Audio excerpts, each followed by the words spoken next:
जलद गतीने कामं आम्हाला करता येतील त्या जलद गतीने आम्ही कामं करण्याचा आमचा प्रयत्न आहे। आणि ह्या निवडणुकीमध्ये आम्ही चौघांनी जे लोकांना शब्द दिलेले आहेत, नागरी विकास कामं जी अत्यावश्यक आहेत ती कामं करण्याचा आमचा प्रयत्न आहे।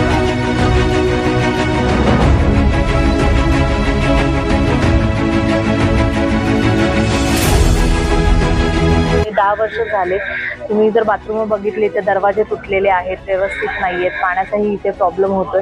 सो चांगल्या पद्धतीने आम्ही इथं वॉशरूम बांधून देण्याचा प्रयत्न करत आहोत।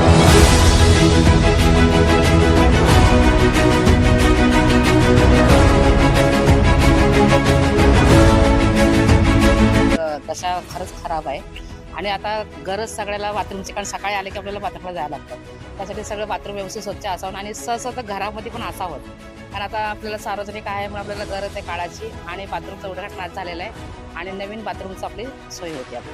नमस्कार।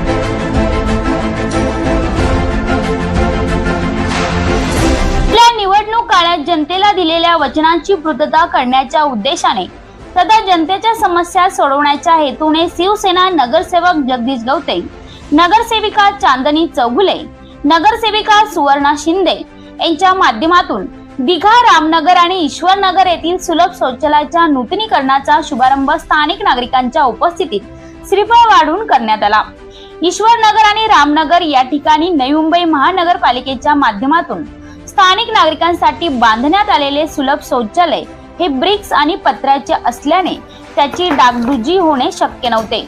त्यामुळे शिवसेना नगरसेवक जगदीश गवते यांनी प्रशासनाचा पाठपुरावा करत जनतेचा प्रश्न मार्गी लावला असून त्याचा शुभारंभ करण्यात आल्याने सुलभ शौचालयाचा प्रश्न मार्गी लागला आहे। याविषयी काही मान्यवरांनी आपल्या प्रतिक्रिया व्यक्त करताना सांगितले। चांदनी चौगुले, अरुणाताई शिंदे, माझे सहकारी रामाशिष यादव हे सर्व उपस्थित आहेत। त्याचबरोबर स्थानिक नागरिक आमचे सहकारी संजय वर्धमाने, सोनू मिश्रा परिसरातील सर्व रहिवासी येथे उपस्थित आहेत। इथे चांगल्या दर्जाच्या सुविधा लोकांना मिळाव्यात आणि टॉयलेट ही सुविधा जी अत्यावश्यक बाब आहे आणि ते टॉयलेट आपल्या परिसरातले आपले चांगले असावेत हा आमचा नेहमीच प्रयत्न आहे आणि म्हणून हे टॉयलेट आम्ही आता मंजूर केलेला आहे। याचा शुभारंभ होत आहे। या 2 महिन्यामध्ये टॉयलेट तयार होईल आणि नागरिकांना वापरण्यासाठी खुलं होईल। शौचालय 5 सीटर आहे, कारण जागेच्या उपलब्धतेनुसार टॉयलेट बांधण्यात येत आहे। 5 सीटर टॉयलेट इथे आपण बांधतोय RCC आणि ब्रिकवर्क मध्ये। कसं आहे की मागील 6 वर्षामध्ये निवडणुका झाल्या नव्हत्या, त्यामुळे आम्हाला कामं करण्यासाठी बंधनं होती, मर्यादा येत होत्या। परंतु आता निवडणूक झालेली आहे, तर निवडणूक झाल्याच्या नंतर जेवढी जलद गतीने कामं आम्हाला करता येतील त्या जलद गतीने आम्ही कामं करण्याचा आमचा प्रयत्न आहे। आणि ह्या निवडणुकीमध्ये आम्ही चौघांनी जे लोकांना शब्द दिलेले आहेत, नागरी विकास कामं जी अत्यावश्यक आहेत ती कामं करण्याचा आमचा प्रयत्न आहे। आता आमचा प्रयत्नाने दिघा स्टेशनचे ते स्कायवॉकचं काम सुद्धा इथे होत आहे। त्याचं सुद्धा या महिनाभरात स्कायवॉकचं सुद्धा टेंडरला फाईल जाईल।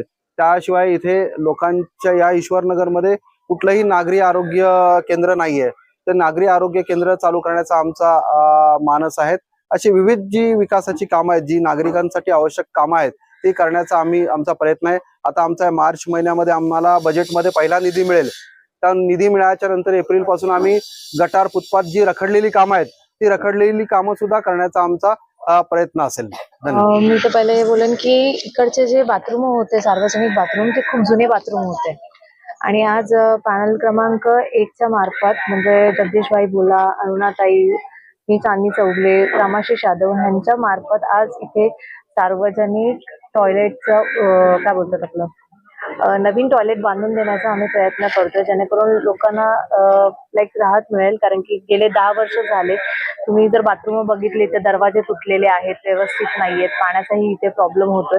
सो चांगल्या पद्धतीने आम्ही इथं वॉशरूम बांधून देण्याचा प्रयत्न करत आहोत। पॅनल नंबर 1 मधून आम्ही आता बाथरूमचं हे उद्घाटन केलेलं आहे, कारण बाथरूमची दशा खरंच खराब आहे आणि आता गरज सगळ्याला बाथरूमची, कारण सकाळी आले की आपल्याला बाथरूमला जायला लागतं। त्यासाठी सगळं बाथरूम व्यवस्थित स्वच्छ असावं आणि सहसा तर घरामध्ये पण असावं, कारण आता आपल्याला सार्वजनिक आहे म्हणून आपल्याला गरज आहे काळाची आणि बाथरूमचं उद्घाटन आज झालेलं आहे आणि नवीन बाथरूमची आपली सोय होती आपली। नमस्कार।